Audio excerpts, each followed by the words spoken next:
2025 ജനുവരിയിലെ current affairs ആണ്. ദേശീയ തലത്തിൽ ജനിതക ഡാറ്റാബേസ് തയ്യാറാക്കുന്ന പദ്ധതിയാണ് ജീനോം ഇന്ത്യ. സ്വാമി വിവേകാനന്ദന്റെ ജന്മവാർഷികത്തിൽ ദേശീയ യുവ ദിനത്തോടനുബന്ധിച്ച് വികസിത ഭാരതത്തിനായുള്ള യുവ നേതാക്കളുടെ സമ്മേളനം നടന്നത് ഡൽഹിയിൽ വെച്ചിട്ടാണ്. സ്വാമി വിവേകാനന്ദന്റെ ജന്മവാർഷികം ആഘോഷിക്കുന്നതിന്റെ ഭാഗമായി വികസിത ഭാരതത്തിനായിട്ട് യുവജനങ്ങളെ സംഘടിപ്പിച്ചൊരു സമ്മേളനം നടന്നത് ഡൽഹി കേന്ദ്രീകരിച്ചാണ്. ലോകത്തിലെ ഏറ്റവും വലിയ മിസൈൽ വേധ കപ്പൽ എന്ന് പറയുന്നത് INS സൂറത്ത് ആണ്. ലോകത്തിലെ ഏറ്റവും വലിയ മിസൈൽ വേധ കപ്പൽ എന്ന് പറയുന്നത് INS സൂറത്ത് ആണ്. 2024 ഓടക്കുഴൽ പുരസ്കാരം പ്രഖ്യാപിച്ചത് 2025 അപ്പോൾ 2024 ഓടക്കുഴൽ പുരസ്കാരം ലഭിച്ചത് K അരവിന്ദാക്ഷനാണ്. അദ്ദേഹത്തിന്റെ നോവലായിട്ടുള്ള ഗോപ എന്ന് പറയുന്ന നോവലിനാണ് ഓടക്കുഴൽ പുരസ്കാരം 2024 ലഭിച്ചത്.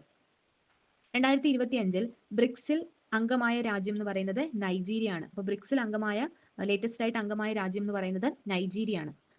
സംസ്ഥാന സാക്ഷരതാ മിഷൻ വഴി ന്യൂ ഇന്ത്യ ലിറ്ററസി പദ്ധതിക്ക് പറയുന്ന പേരാണ് ഉല്ലാസ് എന്ന് പറയുന്നത്. സംസ്ഥാന സാക്ഷരതാ മിഷൻ കേന്ദ്രീകരിച്ച് നടക്കുന്ന എല്ലാവർക്കും ലിറ്ററസി എന്നുള്ള ഒരു ന്യൂ ഇന്ത്യൻ ലിറ്ററസി പദ്ധതിയുടെ പേരാണ് ഉല്ലാസ് എന്ന് പറയുന്ന ലിറ്ററസി പദ്ധതി എന്ന് പറയുന്നത്.